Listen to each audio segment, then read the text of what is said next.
नाजरीन, programme the law show के साथ मैं आपकी खिदमत में दोबारा हाजिर हूँ। ब्रेक से पहले हम टेलीफोन कॉल दे रहे थे, उसी सिलसिले को आगे बढ़ाते हैं और अपने नेक्स्ट कॉलर की तरफ चलते हैं। हेलो हेलो हेलो हेलो जी, मेरा नाम अर्पित सिंह है। जी जी, बोलिए, क्या सवाल है आपका? सर मैं ਇੱਥੇ ਮੈਨੂੰ ਆਏ ਨੂੰ 7 ਸਾਲ ਹੋ ਗਏ ਹੈ जी जी ਤੇ ਮੇਰੀ ਬੱਚੀ ਨੂੰ ਪੜ੍ਹਦੇ ਨੂੰ 7 ਸਾਲ ਹੋ ਗਏ। 10 ਨਵੰਬਰ ਨੂੰ ਸਾਨੂੰ 7 ਸਾਲ ਹੋ ਜਾਣੇ ਇੱਥੇ ਤੇ ਅਸੀਂ ਐਚਆਰ ਦਾ ਕੇਸ ਲਾਉਣਾ ਚਾਹੁੰਦੇ। ਜੇ ਅਸੀਂ 1 ਨਵੰਬਰ ਨੂੰ ਕੇਸ ਲਾ ਸਕਦੇ ਹਾਂ ਤਾਂ ਸਾਨੂੰ ਕੋਈ ਪ੍ਰੋਬਲਮ ਤਾਂ ਨਹੀਂ ਆਉਂਦੀ ਕਿ 10 ਦਿਨ ਜਾਂ 9 ਦਿਨ ਪਹਿਲਾਂ ਅਸੀਂ ਕੇਸ ਲਾ ਲਿਆ ਤੇ ਇਮੀਗ੍ਰੇਸ਼ਨ ਸਾਨੂੰ ਕਹੇ ਤੁਹਾਡੇ 7 ਸਾਲ ਪੂਰੇ नहीं हुए। सॉरी, आप ये कह रहे हैं कि अगर आप 10 दिन पहले डाल देते हैं तो होम ऑफिस ये बोले कि आपके 7 साल पूरे नहीं हुए? हाँ जी। कब आपके 7 साल पूरे हैं? 10 नवंबर को? 10 नवंबर को भी। तो आप चाह रहे हैं कि 8-10 दिन पहले एप्लीकेशन कर दें? हाँ जी जी कर सकते हैं, जी कर सकते हैं, उसमें कोई इशू नहीं है। हाँ भी वो कोई इशू तो नहीं होता कि जे 1 या 2 नवंबर में ਅਸੀਂ ਕਰ ਦਿੰਨੇ ਆ तो ਸਾਨੂੰ ਇਮੀਗ੍ਰੇਸ਼ਨ ਕਹੇ ਕਿ ਤੁਹਾਡੀ जी आमतौर पे कोई इशू नहीं होता उसमें, लेकिन जहाँ पे आप जी तो आमतौर पे कोई इशू नहीं होता।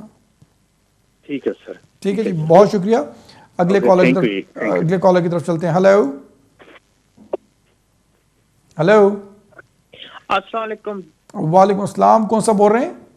मैं शहजाद बात कर रहा हूँ। मेरा सवाल आपसे ये था कि मैं ये पूछना चाह रहा था, मैं असाइलम पे हूँ यहाँ पे 3-4 साल से, टोटली मुझे 7-8 साल हो गई और केस वगैरह सारे डिफरेंट तरीकों से रिफ्यूज हो गए सारा कुछ।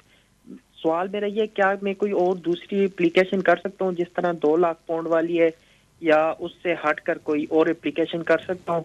एक सवाल तो मेरा ये। दूसरा सवाल मेरा ये, अगर जो असाइलम सीकर काम करते हुए पकड़ा जाए तो उसके साथ ये क्या करते हैं, वापस भेज देते हैं या क्या करते हैं? देखिए, जहाँ तक पहले सवाल का ताल्लुक है कि आप कोई इस तरह 2 लाख पाउंड वाली या कोई ऐसी एप्लीकेशन यहाँ पे कर सकते हैं इमिग्रेशन कोई कैटेगरी में, तो वो आप नहीं कर सकते। अगर आपने असाइलम के लिए अप्लाई किया हुआ है, केस वैसे रिफ्यूज़ हो गया है, तो आप खाली ये कर सकते हैं कि अगर आप कोई मज़ीद एविडेंस है आपके ख़िलाफ़ या कोई और एविडेंस है जिसकी बेसिस पे आप कोई फ़्रेश एप्लीकेशन या वही ह्यूमन राइट्स वगैरह की एप्लीकेशन यहाँ पे रहने के बेसिस पे जो एप्लीकेशन है वो कर सकते हैं। अदरवाइज़ ये जो किसी और कैटेगरी में आप स्विच नहीं कर सकते जो इमिग्रेशन रूल्स के तहत, कि आपको बिज़नेस जो कैटेगरी है ये एंटरप्रेन्योर का या इस किस्म की कोई कैटेगरी में आप स्विच नहीं कर सकते। जहाँ तक आपका दूसरा सवाल था कि अगर कोई काम करते हुए पकड़ा गया, तो अगर ऑब्वियसली काम करते हुए पकड़ा गया तो उसको वो होम ऑफिस डिटेन कर सकता है और वापस भिजवा सकता है। उम्मीद करता हूँ आपको आपके सवाल का जवाब मिल गया होगा। बहुत शुक्रिया। अगले कॉलर की तरफ चलते हैं। Hello sir. वालेकुम अस्सलाम, कौन सा बोल रहे हैं? सर हमाद बात कर रहा हूँ लिवरपूल से। जी हमाद साहब बोलिए। मैंने असाइलम क्लेम किया था जो कि पहले रिफ्यूज सर्टिफाई हो गया था सेक्शन 94 के तहत जी। तो उसके बाद फिर मैंने फ्रेश क्लेम किया था, वो भी जो है वो मुझे उसमें राइट ऑफ अपील रिफ्यूज हो गया जी। राइट ऑफ अपील मुझे नहीं मिला, आउट ऑफ कंट्री मिला था जी। तो उसके बाद फिर मैंने जेआर किया है। जेआर भी मेरी जो एप्लीकेशन थी परमिशन की वो अलाउ नहीं हुई सर। तो मुझे बच्चों के साथ यहाँ पे 6 साल और 4 माह तकरीबन हो गए। तो अभी मेरे पास कोई ऑप्शन है बाय लॉ कि मैं कोई और एप्लीकेशन कर सकूं, या फिर क्योंकि मैं नासपोर्ट पे हूँ, क्या मैं वेट कर सकता हूँ 8 माह के लिए, या कुछ और कोई ऑप्शन है मेरे पास? देखें, आपने असाइलम किया था, वो रिफ्यूज़ हो गया, तो ऑब्वियसली वो देखना ये पड़ेगा कि आया कि कोई मज़ीद कोई फ्रेश एप्लीकेशन हो सकती है कि नहीं हो सकती। अगर आपके यहाँ पे बच्चे भी हैं, वही आपने जिस तरह बताया कि अभी 7-8 माह हैं उनको यहाँ पे 7 साल होने के, लेकिन अगर इन द मीन टाइम मेरे ख़्याल में ज़रूर कोई ना कोई एप्लीकेशन तो इसलिए होनी चाहिए कि अदरवाइज़ आपको प्रॉब्लम हो सकती है। अगर विदाउट कोई एप्लीकेशन आप यहाँ पे रहेंगे, आपको ना सपोर्ट वगैरह भी मिल रही है, तो अगर कोई एप्लीकेशन नहीं है तो ऑब्वियसली उसमें प्रॉब्लम हो सकती है। मेरा मशवरा, चूँकि आपको पहले रिफ्यूज़ हो चुका हुआ है और जेआर भी जो है वो अभी रिफ्यूज़ हो गया, तो मेरा मशवरा ये है किसी वकील के पास जाके आप इस हिस्से में डिटेल में उसको डिस्कस करें। इंशाल्लाह कोई ना कोई सोल्यूशन निकल आएगा। बहुत शुक्रिया। नेक्स्ट कॉलर की तरफ चलते हैं। Hello good evening sir. जी गुड इवनिंग जी। कौन बोल रहे हैं? मैनचेस्टर से बोल रही हूँ सर। जी जी बोलिए। मेरा एक क्वेश्चन है जी जी कि मैं ओल्ड लॉ के अकॉर्डिंगली 2012 में मुझे मिला था स्पाउस वीजा, जो मैं यहाँ लैंड करी 2013 में, which was to finish in 2015 में। 2 इयर्स का दिया था जी उन्होंने। जी बिल्कुल। अब प्रॉब्लम ये हुई कि विद इन 2 इयर्स में जब मैंने अपना अप्लाई करना था इंडेफिनिट, तो मेरे को उससे पहले कोई 7-8 मंथ्स बिफोर मेरे को सिंपल क्वेश्चन मिल गया था। तो सिंपल क्वेश्चन मेरा 2 इयर्स नहीं हुए थे, मैंने 14 मंथ्स में अपना इंडेफिनिट अप्लाई कर दिया था। तो उन्होंने रिफ्यूज़ल दिया था ये कह के कि आप वर्बली, उन्होंने जो ऑफिसर थे उन्होंने ये कहा था कि आप 2 इयर्स जब आपके सिंपल क्वेश्चन के कंप्लीट हो जाएंगे देन आप अप्लाई कर सकते हैं अगेन इंडेफिनिट। अभी हम इंडेफिनिट नहीं दे रहे। उन्होंने मुझे 2 साल का एक्सटेंशन वीजा वो कार्ड के साथ दे दिया था जी। तो अब मेरा क्वेश्चन है नेक्स्ट मंथ मेरा 2 इयर्स कंप्लीट हो जाएंगे क्वेश्चन को, तो can I again go for my indefinite? क्योंकि सेम डे सर्विस में 3000 पाउंड आए, पहले भी मेरा चला गया, इस बार भी बड़ा। हमने उनको मेल लिखा है होम ऑफिस को पूछने के लिए कि हमें राइटिंग में दीजिए कि हम अप्लाई कर सकते हैं, आप कल को रिफ्यूज तो नहीं कर दोगे फिर से, मेरा तो 3000 पाउंड चला जाएगा। तो अभी तक मेरे को मेल का जवाब नहीं आया। तो यू आर एक्सेलेंट, आपका प्रोग्राम एक्सेलेंट है, इसका कोई जवाब नहीं है। तो मैंने सोचा आई ट्राइड योर नंबर और मिल गया, तो मैंने कहा लेट मी आस्क यू कि व्हाट शुड आई डू, आप क्या सजेस्ट करते हैं? Can I go ahead next month मैं इंडेफिनिट के लिए डालूं या शुड आई वेट फॉर 2017 तक मेरा वीजा है? सबसे पहले तो शुक्रिया आपने प्रोग्राम की तारीफ़ करने का। जहाँ तक देखें बात यह है कि जब होम ऑफिस ने पहले आपको रिफ्यूज़ की आपकी एप्लीकेशन, तो उसमें उन्होंने यही कहा आपको कि जब आपका क्वेश्चन 2 इयर्स जब हो जाते हैं तो आप फिर उस वक्त अप्लाई करें, तो उस वक्त हम आपको जब आपको उन्होंने रिफ्यूज़ किया तो तब हम आपको फिर वो दे सकेंगे। अब अगर आपको 2 साल उसी बेसिस पे उन्होंने दिया है, एक्सटेंड किया है, और वही पुराने रूल्स के तहत आप चल रही हैं, अगर उसी बेसिस पे उन्होंने एक्सटेंड किया है और वो कॉशन ही एक रीज़न था जिसकी वजह से उस वक्त आपकी एप्लीकेशन को रिफ्यूज़ किया था, और उसमें होम ऑफिस ने कहा था कि जब 2 साल पूरे हो जाएं तो फिर आप कर सकती हैं, तो फिर मुझे तो कोई ऐसी कोई इसमें कोई ज़्यादा प्रॉब्लम नज़र नहीं आती कि अगर अब 2 साल पूरे हो गए हैं, अगर आप अब करती हैं तो मुझे तो ये लगता है कि वो आपको दे देंगे।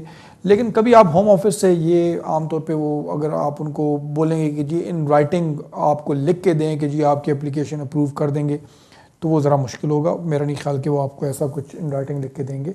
लेकिन जिस तरह आपने मुझे जो बताया है उस हवाले से तो मुझे तो ये लगता है कि कोई मसला नहीं होना चाहिए। अगर आप फिर भी चाहें तो किसी वकील के पास जाके डिटेल में इसको डिस्कस कर लें। बहुत शुक्रिया। नेक्स्ट कॉलर की तरफ चलते हैं। हेलो। अस्सलाम वालेकुम। जी वालेकुम अस्सलाम। जी जी, मुझे अपनी एक दोस्त के बारे में मशवरा करना है आपसे। जी बोलिए। मेरी जो दोस्त है वो अपने हस्बैंड पे डिपेंड करती है। जी। और आगे से उसकी जो बेटी है वो अपनी माँ पे डिपेंड करती है। तो उन्होंने अपनी बेटी की शादी की है, तो अब उसके बारे में मालूम करना है कि क्या वो अपने दामाद को बुला सकती हैं या किस तरह बुला सकती हैं, अगर वो बुलाना चाहिए उसको। नहीं, मैं आपकी सबसे पहले तो सवाल नहीं समझा कि आपके जो फ्रेंड हैं वो अपने हस्बैंड पे डिपेंड करती हैं। जी। उसका क्या ताल्लुक है दामाद को बुलाने से? जी सॉरी, इस चीज़ का क्या ताल्लुक है कि वो डिपेंड करती हैं अपने हस्बैंड पे? क्योंकि उनके पास अभी वीजा 2.5 साल का है, 2 साल का है, तो 2.5 साल देखें उनका हो जाएगा। जिनकी शादी हुई है, जो आपकी फ्रेंड की जो बेटी हैं, जी, जिनकी शादी हुई है, मसला सिर्फ उनको बुलाने का है ना, उनके हस्बैंड को। जी मसला उनके हस्बैंड को बुलाने का है ना, इशू तो वही है। हस्बैंड को। जी। तो क्या विजिट के लिए या सेटलमेंट के लिए? नहीं, सेटलमेंट के लिए। अच्छा, तो वो जो हैं जिनकी शादी हुई है उनके पास क्या स्टेटस है? वो अपनी माँ पे डिपेंड करती हैं। नहीं, माँ पे डिपेंड करना तो एक अलग इशू हो गया ना, लेकिन उनके पास वीज़ा कौन सा है? उसके पास भी अभी 2.5 साल का वीजा है ना। वो 2.5 साल का जो वो लीव टू रिमेन, जो लिमिटेड लीव टू रिमेन है ना, देखें उसमें वो अपने हस्बैंड को नहीं बुला सकती अगर उनके पास इनडेफिनिट होता है। आप उनकी वालदा को और पेरेंट्स को इस सिनारियो से निकालें जिस खातून की जो शादी हुई है, अगर उन खातून के पास जो है वो लिमिटेड लीव टू रिमेन है, वो 2.5 इयर्स की, तो वो उस पर तो अपने हस्बैंड को स्पॉन्सर नहीं कर सकती अनलेस के उनके पास इनडेफिनिट हो जाए और या फिर वो ब्रिटिश सिटीजन हो जाए ना, इसी सूरत में इन्हीं दोनों सूरतों में वो अपने हस्बैंड को फिर स्पॉन्सर कर सकेंगी। बहुत शुक्रिया। नेक्स्ट कॉलर की तरफ चलते हैं। हेलो। अस्सलाम वालेकुम जाकिर भाई। जी वालेकुम अस्सलाम। जी कौन सा बोल रहे हैं और क्या सवाल आपका? जी मैं समीउल्लाह बात कर रहा हूँ, मतलब साउथ हॉल से। जी समीउल्लाह साहब बोलिए। जाकिर भाई 2 क्वेश्चन है। जी बोलिए। जी तो पहला क्वेश्चन तो ये है कि मुझे अभी नेक्स्ट जो मतलब प्रीवियस ईयर था, मुझे 10 साल हो गए, तो फिर मैंने ILR के लिए अप्लाई कर दिया, तो अल्लाह का शुक्र है वो पिछले साल मुझे मिल गया। चलो मुबारक मुबारक हो। अभी मैं पासपोर्ट के लिए अब साउथ हॉल से मिठाई आनी चाहिए। जी जी बोले, मैं मजाक कर रहा हूँ आपसे। जी तो जाकिर भाई मेरा क्वेश्चन ये है कि मेरी मिसेस जो है ना अभी 2018 में उसके 10 साल होंगे। जी। तो अभी पिछले मंथ मैंने उसके लिए स्पाउस के लिए अप्लाई किया, तो उसको 2.5 महीने का इंशाल्लाह उसको वो मतलब वीजा मिला हुआ 2.5 साल का। जी। तो अब उसका जो उसके तकरीबन 2010 में 3 महीने और फिर 4 मंथ पाकिस्तान में गुजारे थे। जी जी तो अब मेरा क्वेश्चन ये है कि जो गैप आया है उन्होंने तो 3 महीने और 4 मंथ, ये तकरीबन टोटल आ जाते हैं 7 मंथ आ जाते हैं। तो उन्होंने ये पाकिस्तान में डिफरेंट टाइम पे गुजारे थे। 2 मरतबा सिर्फ ये टाइम पे, एक मरतबा 3 महीने के लिए गई थी और दूसरी मरतबा 4 महीने के लिए गई थी। जी। तो आया ये जो मतलब हॉलीडेज आ रहा है, तो ये हम अगर 2018 में इसके मैं 10 सालों पे मतलब अप्लाई करता हूँ, तो ये आया उसका कुछ असर करेगा इसके ऊपर? ये जो 3 और 4 महीने ये इन्होंने मतलब अलग अलग गुजारा ना टाइम पाकिस्तान में। मतलब एक मरतबा 3 महीने, फिर दूसरी मरतबा 4 महीने। साल में जी डिफरेंट टाइम पे गुजारे। एक ही साल में? जी एक ही साल में। हाँ लेकिन डिफरेंट टाइम में ना, कंटिन्यूसली तो 6 महीने नहीं है ना। नहीं कंटिन्यूस 6 महीने नहीं। अगर ऐसी बात है तो फिर गैप तो उनका वो नहीं आता ना, वो कंटिन्यूटी रहती है। अच्छा जी, क्योंकि एक दोस्त मुझे कह रहा था इस तरह होता है। मैंने कहा यार मुझे तो पता है, बहरहाल मैं आपका शो मैंने पिछली वीक देखा, तो फिर मैं जब 6 महीने या 6 महीने से ज्यादा अगर कोई रहे तो वो फिर ब्रेक हो जाती है ना।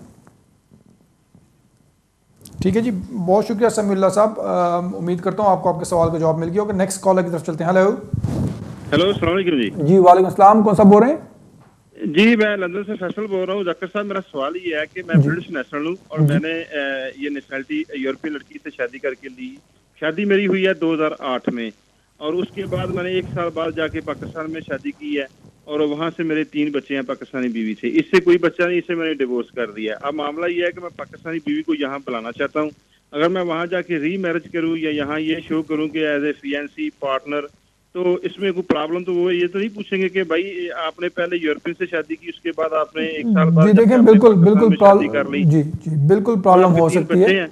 तो इसमें कोई मसला नहीं होगा जब मैं अप्लाई करूंगा बुलाने के लिए? जी बिल्कुल, आपने अपने सवाल का जवाब खुद ही दे दिया। मेरे ख्याल में बिल्कुल प्रॉब्लम हो सकती है, क्योंकि आप नहीं, अगर मैं री मैरिज करूं या जी मैं आपको ये तो नहीं कह सकता, सॉरी, और बच्चे कहूं कि मेरे रिलेशन से हैं, पार्टनर से रिलेशन से हैं, देखें मैं सॉरी मुझे आपकी बात काटनी पड़ेगी। मैं आपको ये तो नहीं कह सकता कि आप गलत तरीके से कोई गलत बयानी से करके करें कि आपकी शादी हुई है तो फिर दोबारा से री मैरिज करें या कोई ऐसी बात है। लेकिन बहरहाल बेहतर यह है आप किसी वकील के पास जाके इसको डिटेल में डिस्कस कर लें। ठीक है जी, बहुत शुक्रिया। नेक्स्ट कॉलर की तरफ चलते हैं। हेलो। अस्सलाम वालेकुम। जी वालेकुम अस्सलाम। कौन सा बोल रहे हैं? तो मैं आसिफ बोल रहा हूँ जी। सर मुझे ये एक इंफॉर्मेशन चाहिए थी। मैं अपनी सिस्टर का वीजा अप्लाई करना है, विजिटर।